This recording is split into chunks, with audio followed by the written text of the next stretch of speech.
Waalaikumsalam warahmatullahi Kak. Berkenaan iman, pengertian iman dan juga tingkatan-tingkatannya ni, apa yang SB faham dan SB terima dan SB pegang lah ya. Iman ni maksudnya merujuk kepada keyakinan. Keyakinan diri kita terhadap sesuatu. Sebab itulah di dalam buku iman tu ada 6 kan. Percaya kepada Tuhan kan. Percaya kepada Rasul dan seterusnya. Maksudnya kita percaya pasal kewujudan dia tu dan kita meletakkan satu aras tertentu sejauh mana kita meyakini perkara tersebut dan kita mengimani. Meyakini kewujudan, meyakini pegangan, meyakini bawaan, meyakini arahan, meyakini segala berkait sesuatu dengan rukun iman tersebut. Jadi ini adalah soal pokok asasnya mesti kembali kepada tauhid. Jadi bila beriman diri kita ni maksudnya itulah ketauhidan kita, tauhid kita kepada Allah Subhanahu Wa Taala. Jadi apabila kita beriman, maksud kita meletakkan satu kepercayaan yang mana kita mesti ikut kepada sesuatu itu. Maksudnya kalau kita beriman kepada Allah Subhanahu Wa Taala, segala setiap sesuatu tu kita mesti ikut. Jadi Allah Subhanahu Wa Taala tu menjadi sandaran hati kita. Dan Rasulullah tu menjadi cara kita mengikut perbuatan zahir batin kita supaya kita pergi kepada Allah dan begitulah seterusnya. Tentang tingkatan iman ni, tingkatan iman tu seperti kita tahulah, ada iman lemah, ada iman yang sederhana, ada iman yang kuat yang bergantung kepada keyakinan kita macam mana kita meletakkan sesuatu itu.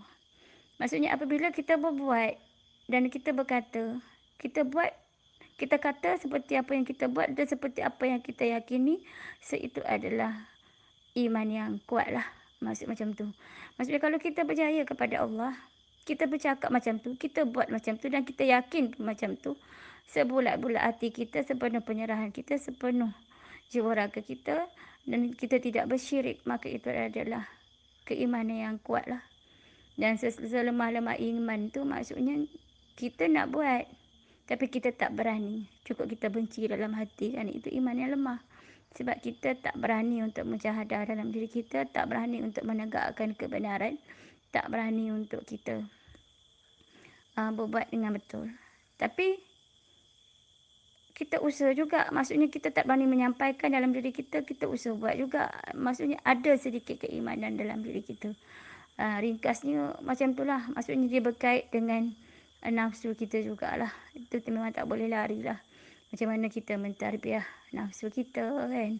So tingkatan-tingkatan iman tu dia sedikit sebanyak dia bergantung kepada nafsu juga. Sebaik mana kita menjinakkan kuda liar dalam diri kita, itulah nilai keimanan yang kita akan kita kaitkan dengan iman lah. Maksudnya nafsu dan iman tu dua benda yang seiring lah, perlu kita didik. Maksudnya bila kita tarbiyah nafsu kita kan, maksudnya keimanan kita semakin dibentuk.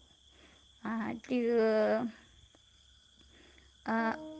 arah yang berbeza lah. Maksudnya kalau nafsu kita buruk, iman kita pun buruk jugalah kan. Kalau nafsu kita menjadi baik daripada nafsu mazmumah kan, pergi kepada mutmainnah, pergi kepada radiyah dan sebagainya, tu maksudnya bila nafsu tu semakin elok, dia keimanan kita tu semakin baik.